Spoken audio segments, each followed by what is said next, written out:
Riley has just about had it. She has become an incredibly outspoken voice against boys and girls swimming, which is something 10 years ago we all know we all would have agreed with.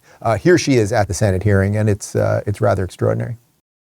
In addition to being forced to give up our awards and our titles and our opportunities, the NCAA forced me and my female swimmers to share a locker room with Thomas, a 6'4", 22-year-old male equipped with and exposing male genitalia. Let me be clear about this. We were not forewarned we would be sharing a locker room.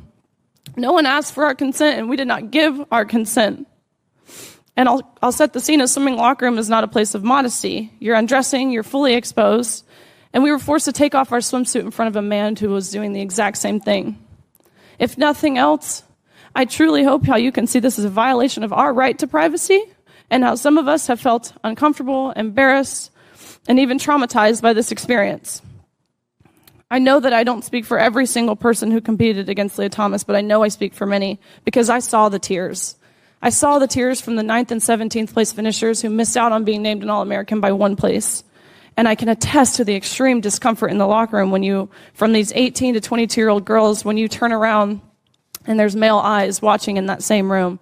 And I can attest to the whispers and the grumbles of anger and frustration from these girls who, just like myself, had worked our entire lives to get to this meet. And I can attest to the fact that around the country, these female athletes who opposed the inclusion of Lia Thomas in the women's divisions were threatened, intimidated, and emotionally blackmailed into silence and submission. You know, that girl is a true hero. You know, a hero is not necessarily somebody who wants to be a hero from day one. A hero is someone who, along the journey, something happens, and then they choose to walk into the fire. And that's what she is. This is a girl who committed her life to being the best swimmer she could be. Happens to be a female, so you compete against other females.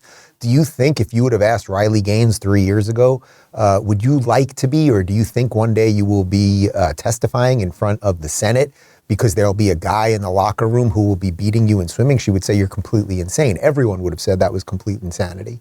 And yet here she is fighting it. And you know what's happening to her right now? The mainstream media, corporate press, blah, blah, blah. She's now far right. She's an evil conservative. She also happens to be supporting Governor DeSantis for president because he's actually fighting against that stuff in Florida. So, you know, obviously she's very scary because of that.